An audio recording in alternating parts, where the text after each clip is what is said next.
Takže čau lidi, to jsem já Vojtiman a vítám vás u dalšího dílu našeho let's play ze Starboundu. A dneska bych se chtěl vyjádřit k updateu, který vyšel. Dokonce je to dnešní update, takže plná novinka 23. kdybyste chtěli vidět, který den to vyšlo. Tak, co se změnilo? Jasně, questy jdou od začátku. Takže vlastně ono to vidí, že my máme hotový nevidí je to. Dobře, že máme quest postavit crafting table, ale o to teďko nejde. Počkejte, si ani nepamatuju, jestli jsem měl palivo v lodi nebo ne, myslím, že ne. Ale co je novinka, tak tady to, jestli chceme warpnout domov, ten myslím si nastavíme takhle. Počkejte. Ne, tady.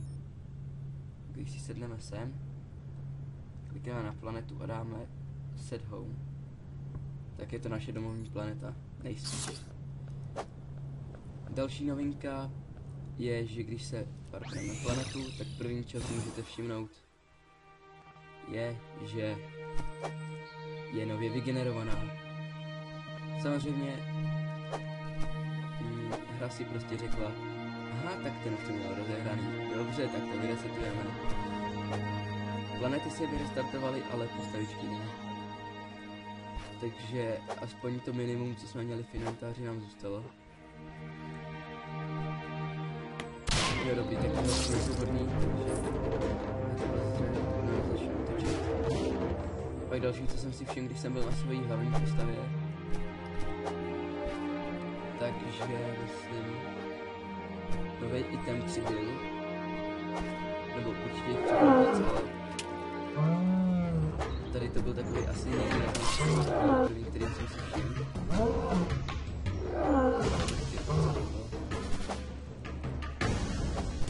Je to... On mi tam chce... Ne, a nepadl. Myslím, že je to duch prázdnin, nebo tak nějak. Holiday Spirit, nebo tak nějak to jmenovalo. Já vám ukážu, jak to dělal. Hej, nezabijem mě. Aha. Dobře, že mě stejně zabil. Tady naše animace. Zajímavá animace. Velmi zajímavá animace. Dobře. Takže počkejte moment, já si změním nastavení.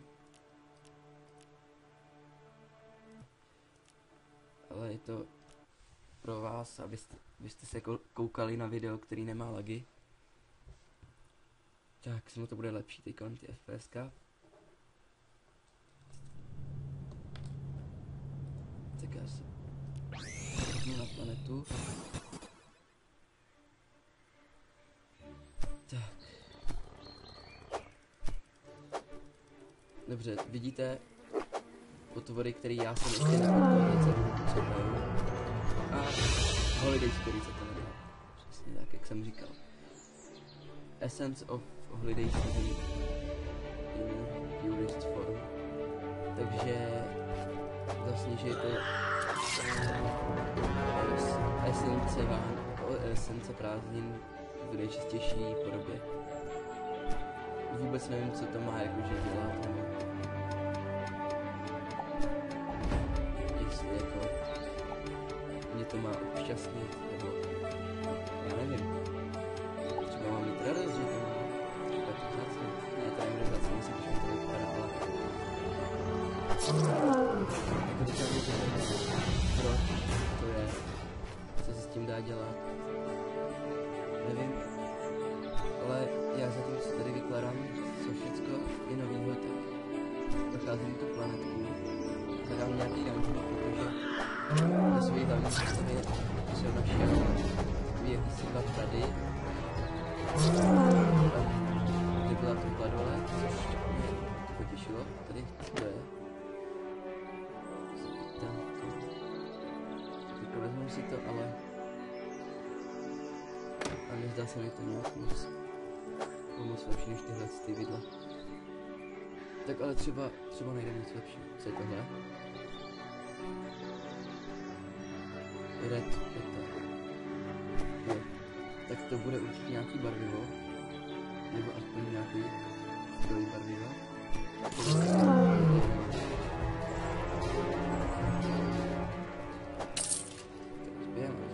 Pixel navíc. Takže jdeme dál. Pozemí taky trošku, jestli něco nepřebylo, nebo se něco nezměnilo.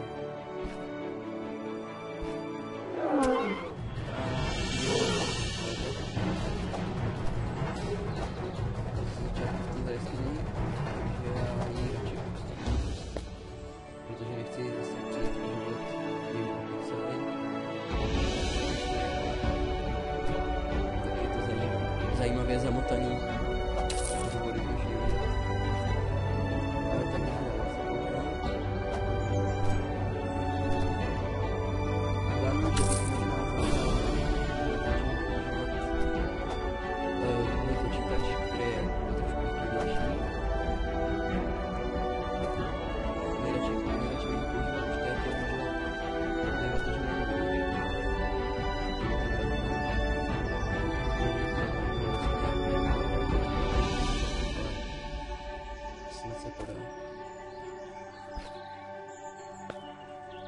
Jinak jako dalších výrazných změn, jo, to jsem taky mohl říct.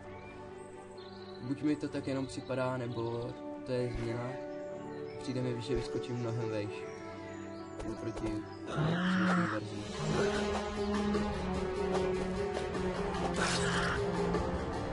Takže taky docela zajímavý.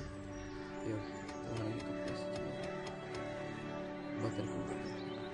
Lava, pozor, lava, vypadá na to.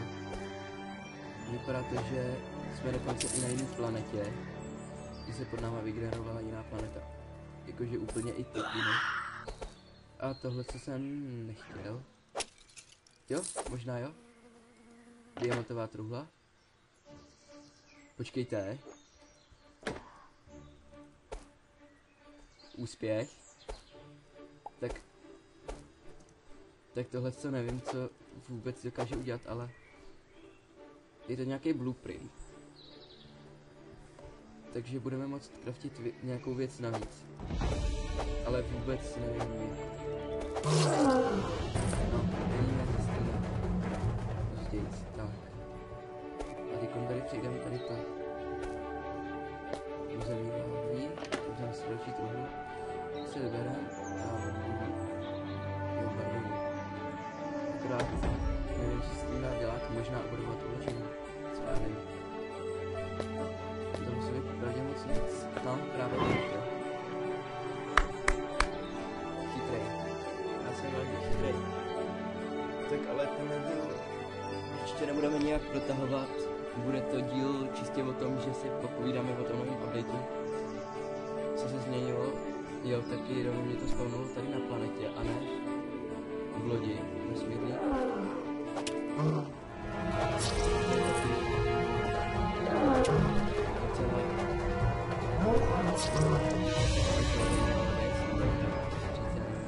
Teď jsem se v tom zamotal v těch slovech.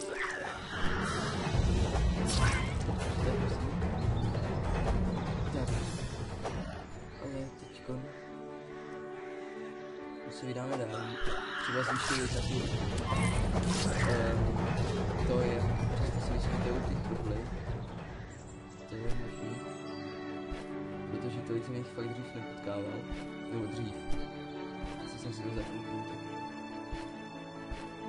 Sem dolů nepůjdem, určitě ne. Vypadá to moc bezpečně. Jinak, zjistil jsem, že planeta jde obejít kolem dokola. Zajímavý, že? Ale ne, tak jako když si vezmete Minecraft, neobejděte kolem dokola. A sekera. Sekera, tak jsem ještě neměl. Pickaxe určitě vezmeme. Co to bude? Já si použít. Tady injekce, tady je docela dobrá. Když to když použijete, tak světelku je tady tmě. Červená hlásí funguje, to je hvězda.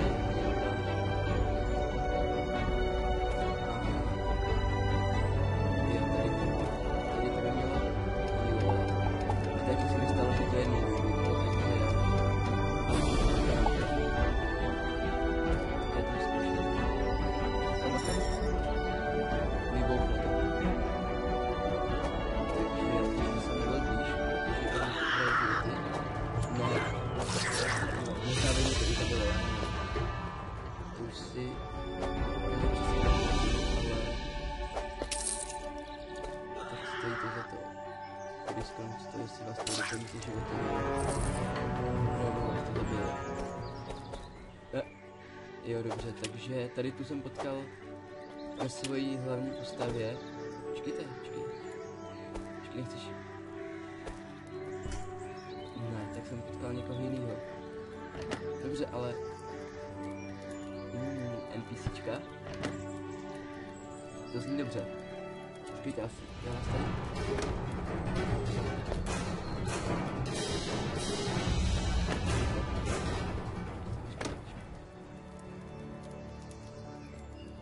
Proč ji nesnášíš?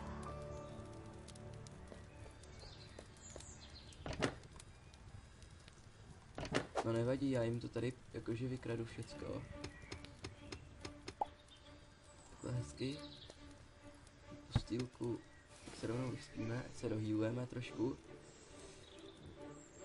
To by mohli zrychlit to healování, protože za 10 vteřin nám přibude tady ta jedna čárka, což je docela nic. Takže... to by bylo dobrý zlepšit.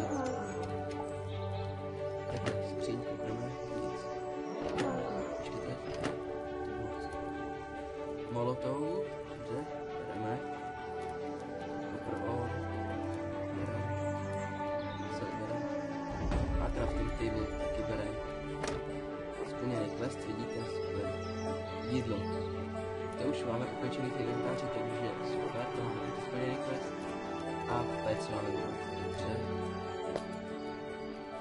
Tak to uděláme až někdy díl. To je hrozný nezvyk, tyjo, oproti té hlavní postavě, kde mám zbraň, která dává 2 rány za chvíli. Proti té věci, která dává 29. Jako damage mám slušný. Teda za ránu.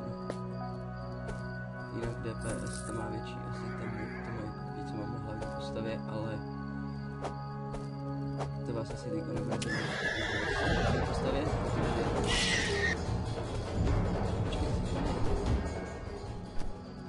Já ti nevěřím. A další NPC. Domeček. Musím kouknout. Tak co? Tak pojď ty podporu, já tě zapiju. Nezdravej.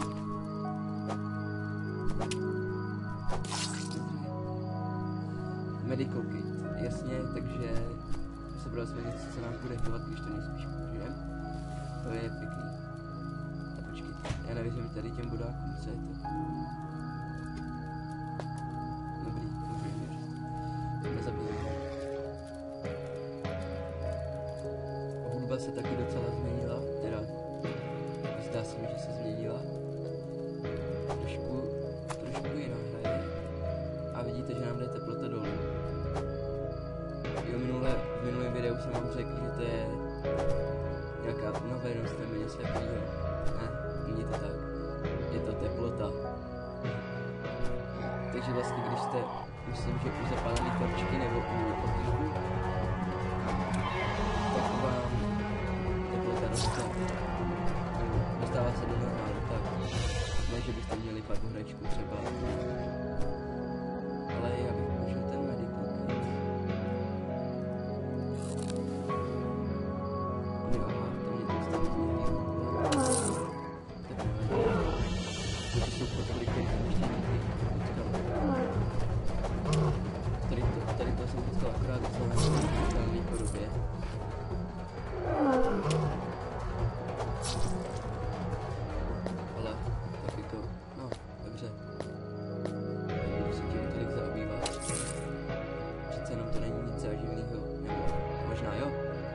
dobře. Omlouvám se, to jsem měl říkat, ale... Tak, jdeme dál. Takže ty NPC domečky, ty podle mě taky budou nový, protože... Přiznám se, na hlavní postavě jsem tolik neprocházel ten nový svět, co se mi vygeneroval. Takže nevím, jestli je to nový, ale řekl bych, že asi jo. Protože předtím jsem našel jenom dungeon, podzemí a pak ten hrad, jak jsem říkal. Počkej, tady u lávy bychom se mohli. Tolik jsem se ořád nechtěl. Dobře, plánoval jsem, že se ořeju, ale tak nepovedlo se, dobře. No nic, tak to by pro tenhle díl asi bylo všecko. Ještě se kouknu tady. Jo, znovu mi sem dali všechny ty věci. Začátečnický, takže... To je taky docela zajímavý tohleto. No tak ale to se rádi. Co je tohleto? Vlajka. Dobře, můžeme si dělat vlajku, super. Dobře. Já si kouknu na Wikipedii o tom, co dotočím tenhle díl. Na co nám je ten blueprint. Nebo co je to za technologii. Proč nemáme uložený domeček? Dobře. Já se kouknu ještě tady, jestli to vypadá jinak. Ne, vypadá to furt stejně. Dobře, tak já vám děkuju za to, že jste zhlédli tohle video. Pokud se vám líbilo, dejte like, po případě odběr. A těším se na vás u dalšího videa. Takže čau.